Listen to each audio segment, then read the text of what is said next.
Welcome to Inspire Campfire, a podcast where ordinary people tell their stories of extraordinary adventure. These are campfire stories meant to inspire the rest of us to light the fire within, get outside, follow our dreams, and return to tell our own stories. Ready? Let's strike the match.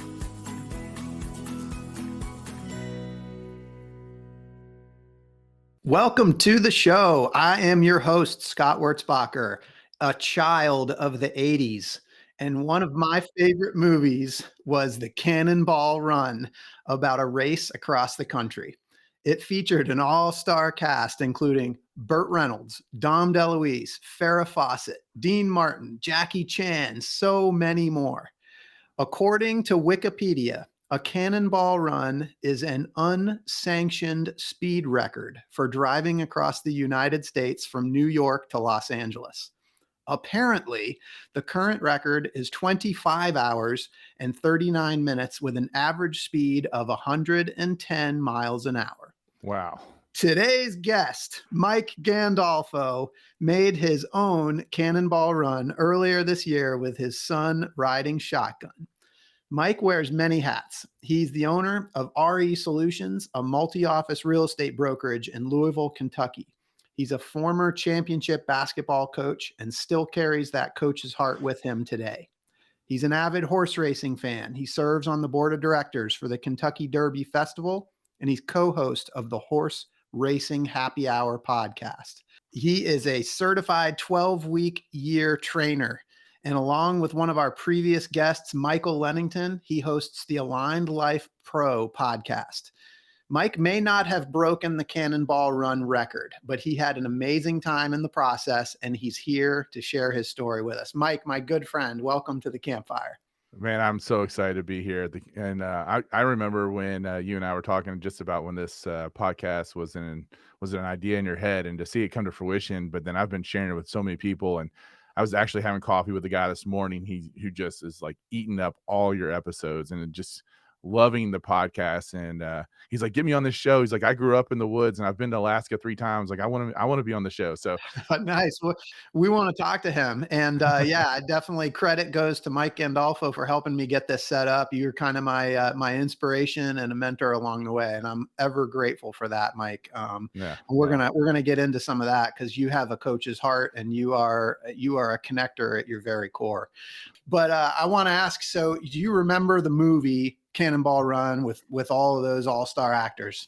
So I'm going to say yes and no. I definitely do remember the movie. I probably have not seen it in a long time, but I have seen it before. But it's probably been 30 something years.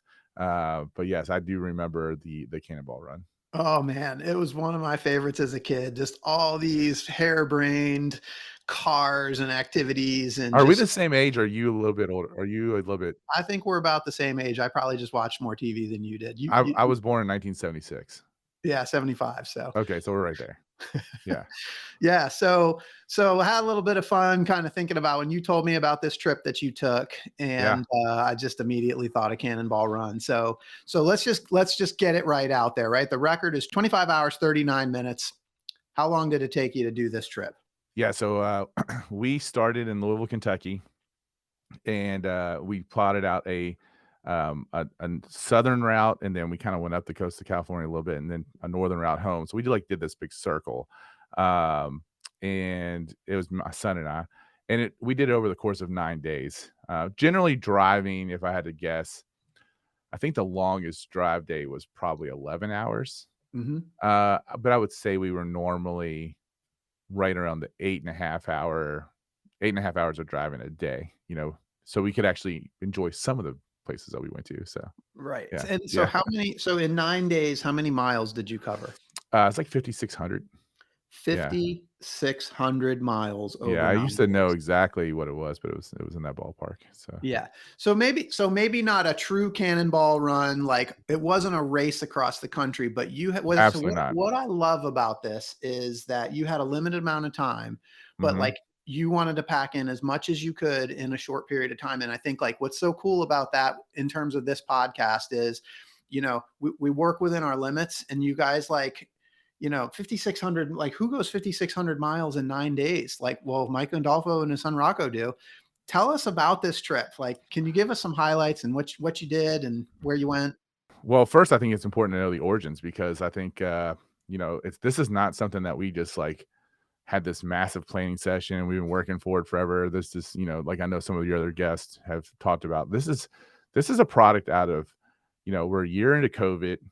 My son is getting ready to go absolutely crazy, just not being in school in person. Like, the mental, if you have teenagers right now, as I know you do too, like Mhm. the mental health impact of COVID to our kids has been just really, really severe. And you've done stuff as a parent too that I know that kind of combat that and taking them on some trips and whatever else. But my son was just needed to get out of the house, needed to go on an adventure. And we were watching a documentary about the giant sequoia trees. And he's like, I want to go see the giant sequoia trees. And I was like, all right, let's go. Like the flexibility of what you and I do and having the people around us, like Yeah. I can say in February, spring break's coming up, let's go. And that's what we did. We probably had, I don't know, 6 weeks of training or 6 weeks of planning, maybe even less than that. And we're like, okay, I started plotting out a route, started looking at some of the cities we could hit along the way and where we could stop. And we mapped it out. And so we left Louisville. The very first stop we made was, and this was not this was just kind of stopping for lunch and just kind of seeing the stuff. We stayed overnight, but the first stop we made was in Memphis, Tennessee. We went and visited where Martin Luther King was assassinated. And that was and so the first day wasn't an ambitious 12-hour day. It was one of the longer runs. And so Yep. that was about halfway for us to get to Oklahoma City. And honestly, we got to Oklahoma City pretty exhausted. And we wake up the next morning and because I figured out that the key to this road trip was getting up early and knocking out as much of the drive before lunch as possible, enjoying the places we were to visit, kind of after lunch. Yep. And then we went to bed fairly early. And so we got up and we drove to the Oklahoma City bombing site. Mm. And I was not prepared for how powerful it might be my favorite monument in the United States. Wow. And especially going when it's not daylight outside, because when it's lit up, it's absolutely beautiful. And we're on the path to go see these giant sequoia trees, but we're impacted right off the bat by something on the bombing site that's called the survivor tree. And the survivor tree in Oklahoma City, it was basically the only shade tree that was right behind the bombing site. Like, I mean, right there, right behind the bombing site. And so people would eat lunch under it, whatever. But it was traditionally it was known as the ugly tree. I mean, it was just this ugly elm tree that, it served its purpose for providing shade. And then when the bombing happened, it really severely damaged this tree. But somehow the tree fought through and survived, and now it's grown into this just absolutely gorgeous elm tree. Like it's been completely transformed by the negative event of the Oklahoma City bombing. And so we went from Oklahoma City. Hold on, you got to stop there because Yeah. that's. I mean, I think everybody can infer what that metaphor is, but you Yeah. said that was one of the most impactful things that happened on that trip. So can we just go deep for a minute there on that? Like, what did that mean to you? I vividly remember when the Oklahoma City bombing happened. I remember where I learned about it. I just started dating my wife, and we were on the back porch of her mother's house, and her mother was in tears, and she told us about what happened. And but you can just really get there and feel that this event, and if you kind of even look at what's gone on in Oklahoma City since then, like the growth that has happened in that city. It's now a professional sports town. It's all this stuff has happened, but this one event, which could have been which was incredibly tragic, it's one of those crossroads on life where things could have gone, things could have gone totally in the toilet, or you could, you know, pick yourself up and say, we're gonna come back from this and become better. And Oklahoma City has definitely done that. And then when you get there, but they've memorialized every single person who died in that event. And to be honest, I was not so prepared for how many little kids died in the Oklahoma City bombing, because the bombing actually happened on the other side of what was the daycare. I mean, the daycare was the first place that felt the impact of the bombing. Then you hear about this survivor tree and the lessons with the survivor tree of just like, even though you're going through tough times, you might actually feel like you're cut down to the absolute nub.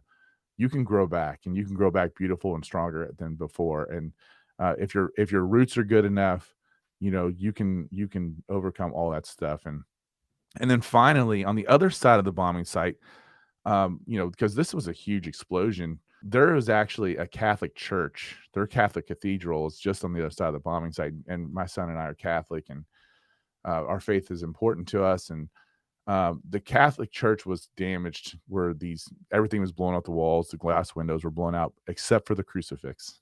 Wow.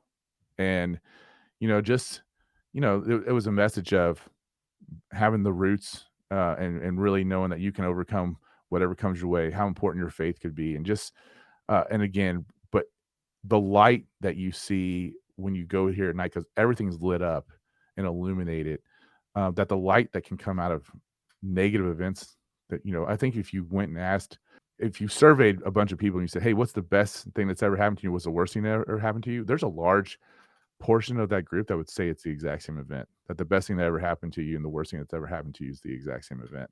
Yeah. And because of what has come out of such a tragic event.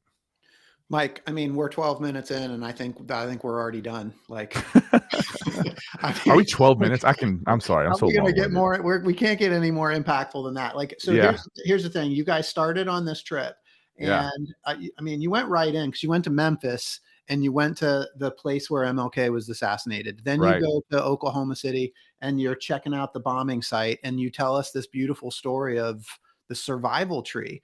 Yeah. And I mean, in both of these, the message is that we have to go through suffering to get through the hard times and then come out the other side. And man, that's what this whole podcast is about. It's about, like, why people put themselves into these situations to find growth. One of my guests at one point said that sometimes we go and we do these things. He had done this epic bike ride from Canada to Mexico, and he boiled the whole thing down to suffering. And I asked him about the suffering, and he said, like, life's gotten too easy, and sometimes we have to create these artificial challenges in order to create that suffering, to give ourselves something to work through. You've already gone there, and this is more on not on an individual level, but on a collective level with Oklahoma City and with the MLK assassination. This is amazing. Well, I appreciate that. And it was amazing. I mean, it was, and so I guess I also should back up and say we had a couple rules of our road trip that I think also helped really define what this road trip ended up being. It wasn't necessarily what the purpose was at the beginning, but I think looking back at it, I hope it is what really comes out of this road trip. The two rules that we had were we could not eat at a restaurant that we could eat at in Louisville, Kentucky. Love that. Okay. That was number one. The second rule is no headphones in the car. If I was going to have this windshield time with my son, we were going to have the windshield time. Mm-hmm. And so part of the rituals that kind of came out of this was, when we're driving into Oklahoma, we're learning about, we're listening to a podcast about the Native Americans fight for their land in Oklahoma, and how all these Indian nations kind of popped up and claimed territories and what that meant for them. And that's actually fairly recent. And then we talked, leaving Oklahoma City, we did some podcasts about the Oklahoma City bombing, and we always just kind of tried to listen and learn about the places we were going, and then have really good, impactful conversations in between. This was really going back to it. It was kind of helping my son at his pivotal age of where he was, of getting ready to go to high school, on his journey to help him become a man. Yeah. And that's really what it kind of all, came back to. So. Hey everyone, it's Scott here. This podcast is a passion project for me because I absolutely love adventure.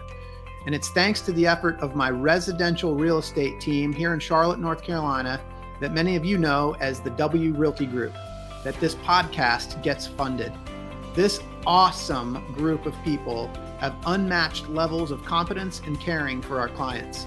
If you know of anyone looking to buy or sell a home, our team serves the Charlotte, North Carolina market, but we can also help you find an agent anywhere throughout the US or Canada through our highly connected network.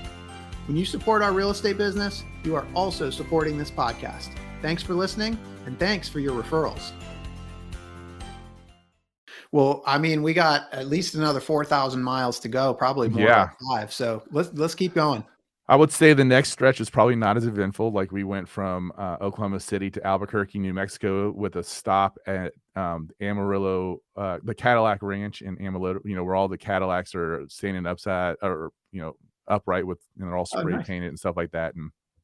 And going through New Mexico is very humbling because there's a lot of just vacant. It looked like the Cars movie. Like we literally stopped for lunch in New Mexico, and it looked like you had the old Texaco station, and everything else around it was abandoned. And I was like, oh, we're like literally in the setting, and we were on Route 66. And so, but then we stayed in Albuquerque, New Mexico. Ended up going to a very cool Catholic church.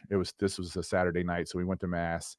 And this Catholic church was built before America was even a country. It was built like in 1740 or something like that. I wish I couldn't remember exactly what the date was. And but just to kind of go to one of those more historic Catholic churches in the United States. And then we got up early, and we were going to the Grand Canyon. That was the next day.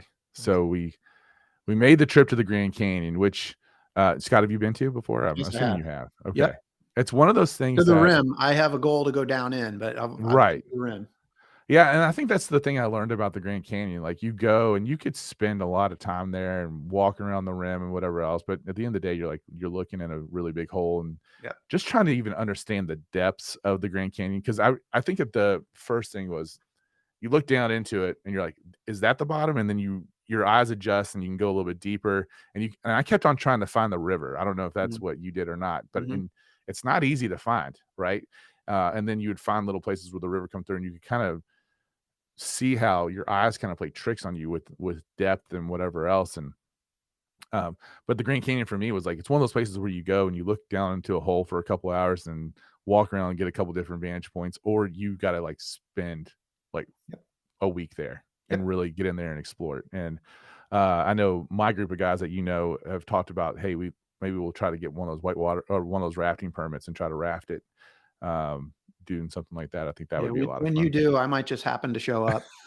That's all right. We got a guide who wants to take us on there and everything. So nice. After that, we stayed in Kingman, Arizona. We crossed into Nevada, and then eventually into California, right into Death Valley. We stopped for gas in Death Valley. I was telling you this earlier. We stopped and paid $4.50 for gas, and I was like, "Oh my gosh, this is unbelievably high for gas." And of course, I would love to pay $4.50 for gas right now. That's right, and that wasn't that long ago. That was only a few months ago. It was the spring of 2021. This is March, late March 2021. Yeah, and then we passed the world's largest thermometer.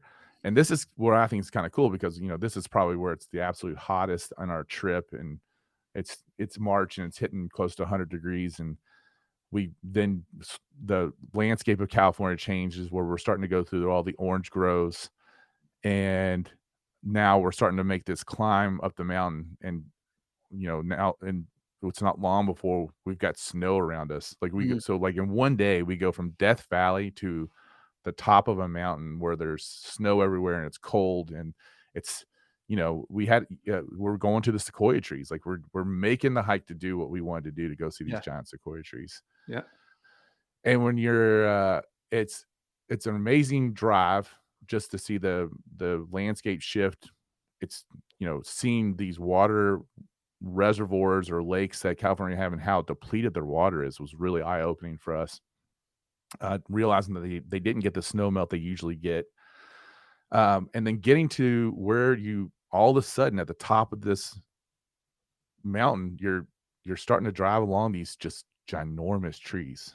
And these trees, it's even hard to put into words. I showed Scott a picture that we'll post in the show notes of a picture of me of a selfie with a baby sequoia in the background. And if you look really close over my shoulder, you can see a green t-shirt at the base of this tree. And that's my not small. I mean, he's not a little guy. He's probably a little bit bigger than you, Scott, right? Right. So you'll see him at the base of this baby sequoia tree, and it's like you cannot. He's a speck around where this huge, just trunk of a tree is, and then we got up. Those trees are old. I mean, how old? They're a couple of them are a couple thousand years old, and I know we've got what's going on at Yosemite right now, and with some of them getting damaged, and I think sometimes we have a tendency to want to hold on to those old things. Mm-hmm. But the beautiful thing about what's happening at Yosemite right now is that we learned so much about the lessons of these sequoia trees, is that the only way that a new crop of sequoia trees is going to be planted and flourish is if they go through the fire. They have all these trees have these fire scars on them when you get up in Sequoia National Park. And what it is that the seed pods, the pine cones, they don't pop and become fertile unless they have the fire, unless they have the test. It's almost like a popcorn effect. Mm-hmm.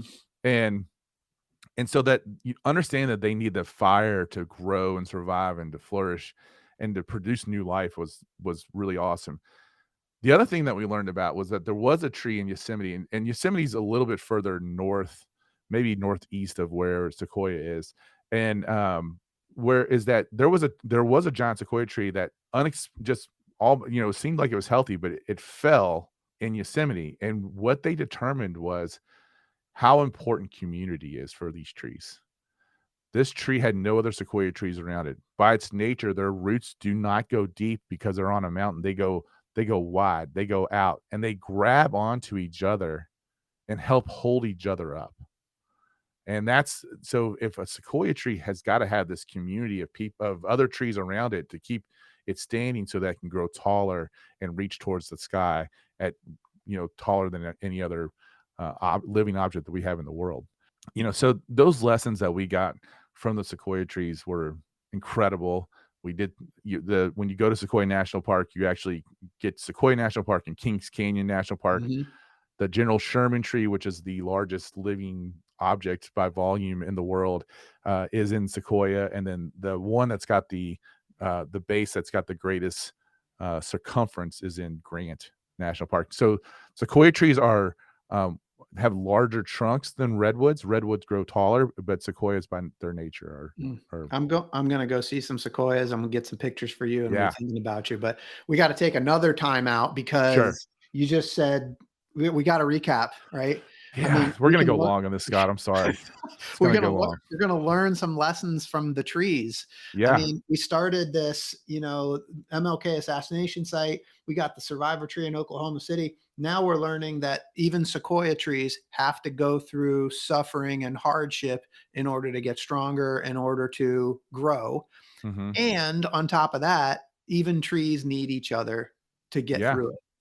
Yeah, absolutely. And I mean, that's how we are. I mean, that I have a group of guys that I depend on heavily that, that we do the same thing. We hold on to each other and we help each other grow and reach towards our goals. And the community is so important. And I think that's one of the things during COVID, especially at the impressionable age that our kids are at, part of it is my son. I know that got very dependent and feels like he can do a lot of things on his own and doesn't need other people. And, or we have so many people just who feel like they're connected on social media devices, but not having the face-to-face interaction and how important that is to really help people grow and understand. I mean, you and I are both in real estate. I don't know if it's been the same for you all, but like it almost became impossible here to rent 2-bedroom apartments because no one wanted to have a roommate. If they were 1-bedroom apartments, we rent them all day long, and it's just like that nature. And my daughter's getting ready to go to college next year, and I'm so excited because she's actually staying in an old school dorm with a community bathroom. Yeah. And she's like, oh, all these other kids are going to college and they've got these like suites and whatever else. I was like, you don't even understand what a gift that community bathroom is, because the first word in that bathroom is community. Mm-hmm. And when you're sharing a bathroom with an entire floor of girls, you're going to get to know those kids, those girls, at a deeper level than you'll ever even like think about, just Yeah. because it forces the interaction. It forces you to run into them and know their name and talk to them. And when so and so's not there, you're going to notice and you'll check on them. And that, like, I know colleges want to try to become all this for all these, to appeal to so much, and they have these like mini hotel suites. But at the end of the day, like, there's something to be said about the lessons that come out of living in Yeah. 4 cinder block walls, basically a jail cell without bars, and then sharing a bathroom with a whole floor of people. That is extremely valuable part of college. I love it. I love So it. And the proof is in the fact that even the giant sequoia tree can't make it alone. that's right. Even the That's giant exactly sequoia right. tree needs help. All Absolutely. right. Keep us going. Where are we going next after the sequoia tree? So that was like the goal, like was to That get was the goal. We got to Sequoia, we got to the Grand Canyon. We've had a good trip. We could turn around and come back, but we head up and go to the Bay Area, San Francisco area. We visit a friend of ours up there. So now we're on the way back. It's not as scenic coming back, although we did have some great experiences. But we went across the Golden Gate Bridge. We stayed that night in Sacramento. The next day was another long haul. We went from Sacramento to Salt Lake City. Mm-hmm. And I don't know if I've ever seen a place that is more just like where you feel disconnected from civilization than driving across northern Nevada, by the way. I did get a speeding ticket. Or no, I'm sorry. I got pulled over, but I actually, when I got pulled over in northern Nevada, the speed limit was 90 maybe, and I think I was going like 95, maybe 100. Hey, listen, if you remember the movie, Yeah, it wouldn't be a Cannonball Run without getting pulled over by the police. right. But I used it as like, hey, just watch. I want you to pay attention to how I handle this interaction with this police officer to my son. And it was yes sir, no sir. I admitted what I did. Kind of told him what we were doing and where we were trying to get to, and made a connection with the guy. And of course, we got off with a warning. So, so you did it the real way, like you did it the right way, like the non-Hollywood way. Because in the movie, they used a lot of different kind of airplane tactics to get out of their speeding ticket. I told my son, like, if you get pulled over, this is what you do. Yeah. You don't, you pull over right away. You don't make the guy drive that far down. You make sure you're yes or no, sir. You're pleasant. You're nice. You thank him for doing his job, and all that kind of appreciate people, and then just see what's going to happen. So, we went through Reno. We did all that kind of stuff, and got to went across the great, the Great Salt Lake in its own is not. It's kind of gross, actually. If you've ever been there, it smells terrible. And but going across the salt flats of Utah was really cool, especially if you're a Star Wars fan and you had the Star Wars scene with where that they're having the battle with Kylo Ren on the Salt Planet. But met another friend, actually took advantage of our network, Scott, and my son is a very good judoka. He does judo at a high level, and he hasn't been able to exercise that much besides us getting out of the car and walking to these sites and walking a little bit around the Grand Canyon, Sequoia. So, and we got him connected through our community with someone where he could actually go do a judo class, and got to get out there and get some exercise. We went from there, and this is where probably my favorite part of the northern route was driving from Salt Lake to Denver, Colorado. Mm-hmm. You're going through the Rocky Mountains. It was in some ways not an easy drive, and in some ways it was like just incredible drive. And then Utah is just so beautiful with all the different parks that they have, and so we made the stop there. We decided to make a little detour, and we stopped at Arches National Park, which is not a huge national park as far as national parks go. And we had another national park there that wasn't far away, but we just, from the interest of time, didn't go to Canyonlands. But Arches is just, it's gorgeous. And did you get to see the delicate arch? Oh yeah. And we walked, and we got some good needed exercise, drove through the Rockies, got to Denver, made the trip from Denver to Kansas City. We actually picked up the other 2 members of our family in Kansas City, and then drove back to Louisville. So the route never overlapped, which was we took 65 south out of Louisville and made our way over to Memphis after we got through Nashville, and then we came home, on 64. Yeah. So never overlapped the route, which was pretty cool. So, and what's cool about this, like people that know you that are listening to this, like this will come as no surprise. People that don't know you, you have a vast network of friends and colleagues around the country. You've helped me get plugged into that community. But when you were on this trip, you stopped and saw a lot of those people along the way.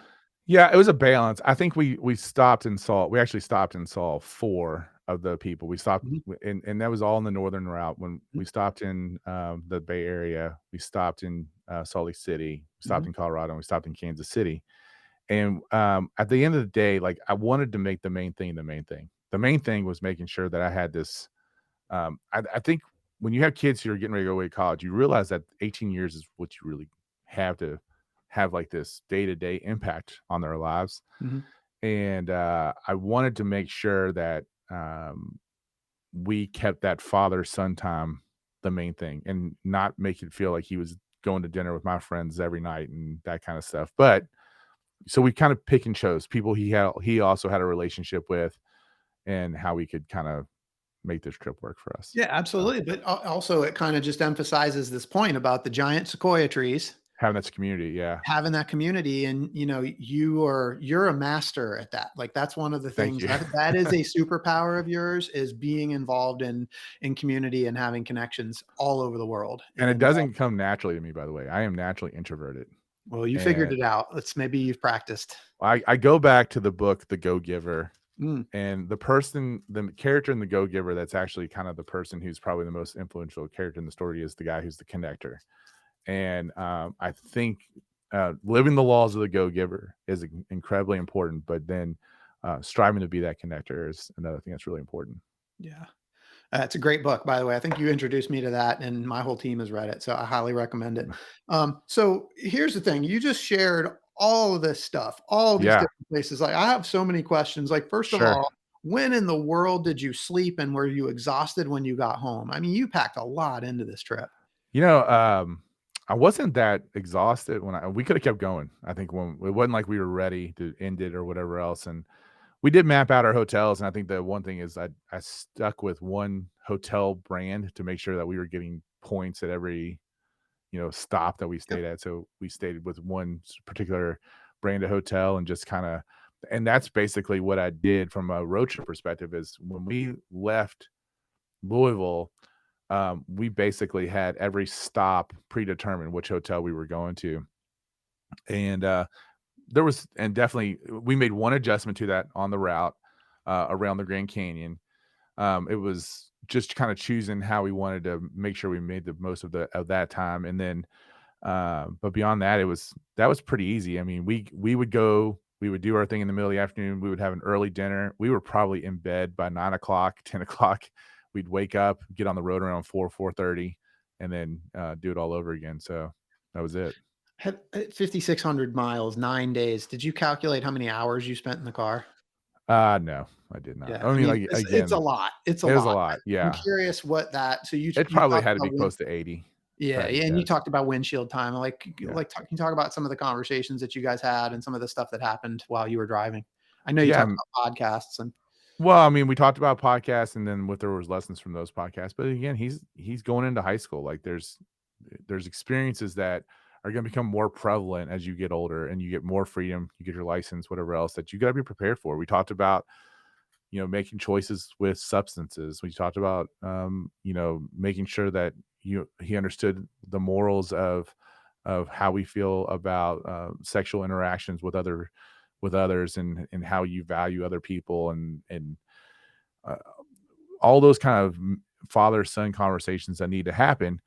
um, we allowed them and even to the point of like how you need to approach your day and how do you need to understand, like I'm a big believer that the most important thing that people can get out of going to high school is not what you learn in history class, but can you take and understand the process by what you learn and how to go through that process. And um the school he ended up going to for high school is a private high school here in Louisville, Kentucky, and it goes back 5 generations in my family, and we talked a little bit about that, and some historical perspective about what he was getting ready to do from that standpoint. And he's the first of that 5th generation to go to this school, and just really trying to. And the cool thing about when you're 81 or 80 hours of windshield time, like I didn't have to force any of those conversations. We could kind of guide our conversations to get us to that point. So nothing felt like, hey son, we're gonna sit down and have the talk.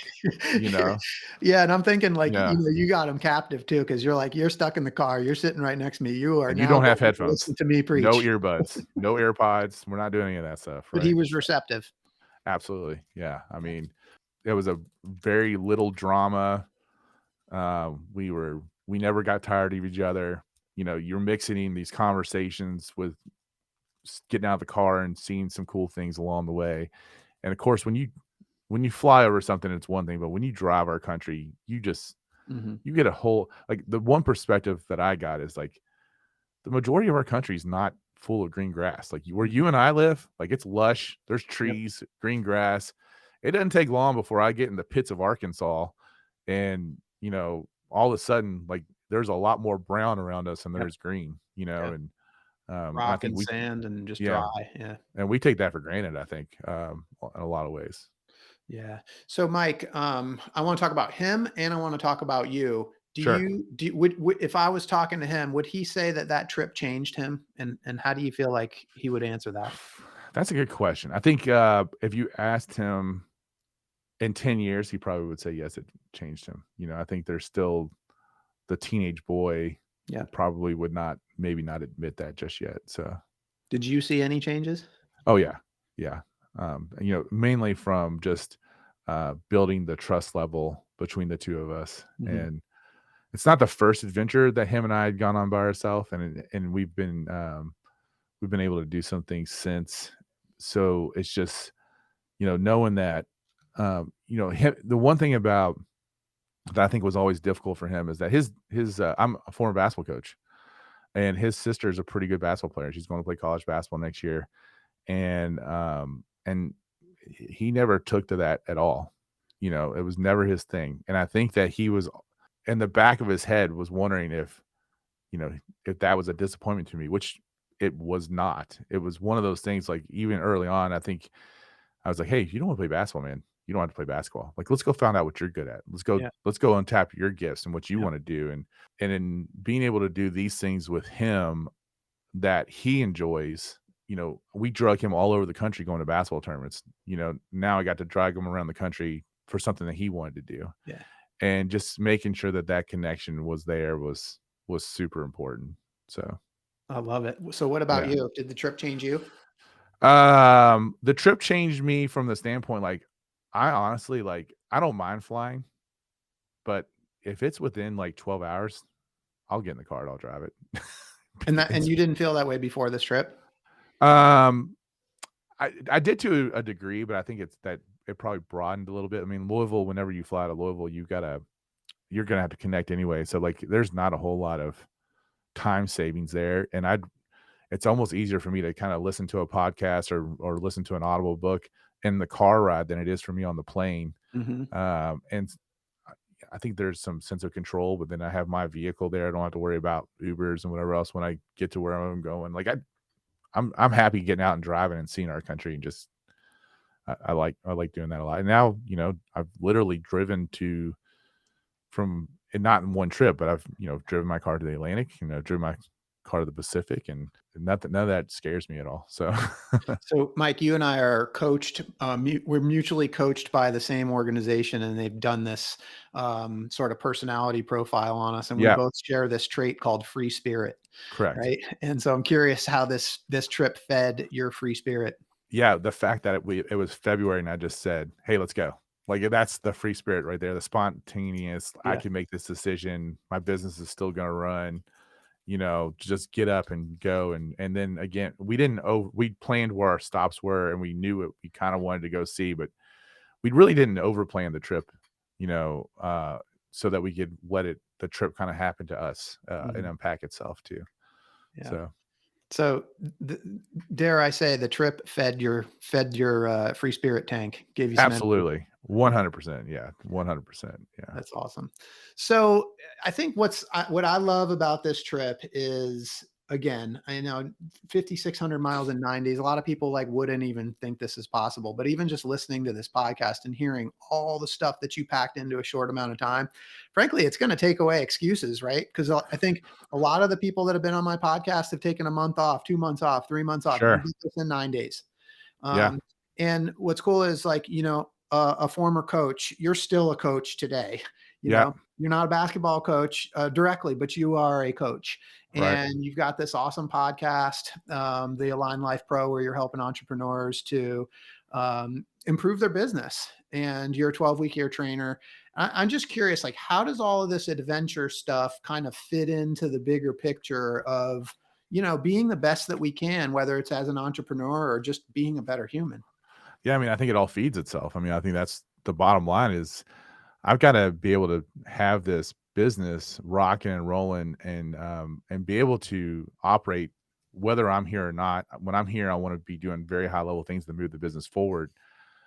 Because like for me, the ultimate goal is to be able to live in Italy for 3 months, Mm, and nice. so, and I can live in live in Italy in 3 months and still get some work done from where I am and all whatever else. And, uh, but I understand that, and that's why I'm trying to like, I am a 12-week year trainer, but I also want people to understand, like, I struggle with the 12-week year stuff because that is long. I'm in that same profile. I am what they call specific, which means long-term planning for us is lunch, and which is also can be dangerous with the free spirit, right? And so, like, a 12-week plan is a long time for me. Where they're trying to create a sense of urgency, it's still like something I get bored with, and how I try to. And so, I'm going through this process because the trick is how do I trick myself to being consistent, because the specific free spirit doesn't want to be consistent. They want to have new adventures every day. They want to have different things. But at the end of the day, I've got to lean into these core things on a consistent basis, because the only way to truly unlock the freedom that I desire is to embrace the systems and the structure that will get me there. And otherwise, I'll have freedom, but there's going to be a huge price to pay. And so the 12-week year is just a model to help me kind of get those structures and systems in The place. structure gives you the freedom. Yeah, right. Yeah. The structure that we resist so much, Yeah. gives us is what, and the consistency of that, just really is huge. Yeah. So the other piece is, taking 9 days away from your business. Yeah, What I'm hearing is that, like, the focus was your son, like that was yeah, priority number one. sure. But I gotta imagine, again, like, this stuff all kind of weaves together. Like, when you got back from that trip, you had 9 days of just being completely out of the business. Like, what does a break like that? What does a trip like that do for your business? And how did it make you better when you got back? Yeah, well, I mean, you and I also are very lucky that we have spouses that, Mhm. do a lot of heavy lifting in the business for us. I would never be able to do any of this stuff if it wasn't for my lovely and beautiful and talented, hardworking wife. Um, She's but great. I can she attest to that. and our two wives actually are on I don't know if it's every 2 weeks or whatever, but they do a Yep. little accountability call themselves and They are talk. sequoia trees and they're connected. That's right. They talk about dealing with their difficult husbands. And um, yeah, I think that for me, it was understanding when I got back that there are, and this come anytime, like I just got back from Italy, I can let go and my team can handle this basic level stuff. I can 80/20 my production as much as I want to and really get to those key things that move the needle. And it's okay for me to let go and get help from these other people so that the business can grow like a sequoia tree. We got, and that's really what you and I both have kind of got. Like we've got this group of people and agents and staff, and they're all their own sequoia trees that are trying to reach for the sky and reach for their limits. And we've got to tie into each other so that as a group we're doing the same. Yeah. Well, Mike, I also just listening to you talk. I mean, I feel I sense that there's like an awareness, sort of an opening, like you kind of like allowed your curiosity to lead you through some of this, and some of these experiences, these unexpected experiences kind of expanded, maybe the way you think or the way that you see things. And I've got to believe that like the survivor tree, right? Mhm. Things like that. And some of these metaphors that we're pulling out of the experiences that you bring back to the team, to your clients, to just the way that you conduct yourself. Yeah, I mean, I thank you. I mean, I think that there's, and I think it's also too just the way you and I do business. Like our clients love to hear about our adventures. Like they don't. It's not like we have like, man, you disappeared on me for whatever else. Like we get back, they want to hear the stories, they want to see the pictures, they want to live it vicariously through us, right? So it's we're blessed with a lot of great people. We sure are. And I'm just so grateful to know you and have been connected to you. I can credit Mike Gandolfo for so many of the guests that have been on this show. And Mike actually played a role in getting me to Mount Kilimanjaro earlier this year. So just by through some of the connections that he made. And Mike, I'm forever grateful for that. So again, I think you break through some barriers when you travel as far as you did in a short period of time. And I want to ask you, like, for people that are listening that maybe have like thought about different adventures or doing something like you did, but maybe feel some resistance or, experiencing those doubting thoughts as to why they can't. What advice do you have for people? Well, I guess it depends if you're a free spirit or not. I mean, but at the end of the day, it's rare that I hear someone say that they regret doing something adventurous, right? Like oh, I wish I never would have done this or whatever else. And I guess if something tragic would have happened along the way, it would have been different. And there's always that small sliver of a chance. But at the end, most people, their regret says, "Man, I wish I would have done this. I had the opportunity to do this at this age, and now I can't go do this." And um, I I I could have gone to Yellowstone, and I didn't get a chance to go do it, and because that's an awesome trip too. And it's just when you get the opportunity to go do stuff, embrace it and go do it. Be in the moment when you're there, and just really understand that our world, but even our country, just has so much to offer if we just go out there and explore it. I love it. So we talked about the movie, the 1980s movie, the Cannonball Yeah, Run. I'm pretty sure they made a Cannonball Run too. I can't I remember if they did, but made, I think it was pretty bad. I think it was too, and I don't Yeah, remember if yeah. there was a 3 or a 4, but whatever number they're at, you're gonna be the star of the next Cannonball Run movie. Hollywood's gonna make a movie about you and your life, whether I it don't know about includes the that, but strip. yeah. Oh, it's happening. It's on. Maybe it's a coaching movie. I don't know, but they're gonna Yeah. make a movie about you, and I wanna know when they do, who's gonna be the Hollywood actor that's gonna play you. Yeah, so I actually get stopped quite a bit. Michael Lennington and I were actually, doing a speaking engagement in Georgia, and I even got approached in the hotel, and people ask if I'm the guy who plays Rip on Yellowstone. Nice. So, so I think his name is Cole Hauser, so Yeah, I guess he's that's from the Dazed guy. and Confused. Yeah, I know, that's where he got his Yeah, I uh, love it. that's people say, "Hey, are you Rip from Yellowstone?" And, Cole you know, Hauser, baby. Cole Okay. Hauser, yeah. I love it. That's awesome. What's your movie gonna be called? I think Roots and Wheels. Ooh, all right. Yeah, Roots and Wheels starring Cole Hauser. I love it. yeah. I'm gonna watch that movie for sure. Uh-huh. And Mike, 12-week year training, RE Solutions, all the other things that you got, Line Life Pro. How can people find you? Yeah, I would love to tell you that you could find me on social media, but I'm making a very concerted effort to not be on social media right now. So, I'm just really want to stay connected. But there's resolutions.realtor is our website. My email address is mike@resolutions.realtor.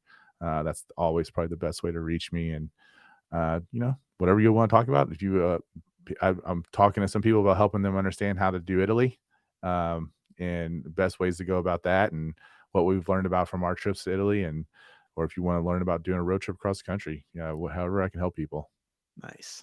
Well, Mike, just want to publicly thank you for being such an awesome friend, mentor. You've helped me in so many ways. You've connected me with so many people, and I am so sincerely grateful for everything. And for those listening, I hope you've been inspired today as much as I have. I hope that Mike's story has encouraged you to listen to the voice inside that calls you to adventure because we want to hear your story next. If you have a story to tell or you need a nudge to create one, please send me an email. And we'd also appreciate it if you could tag us on social media or leave us a review.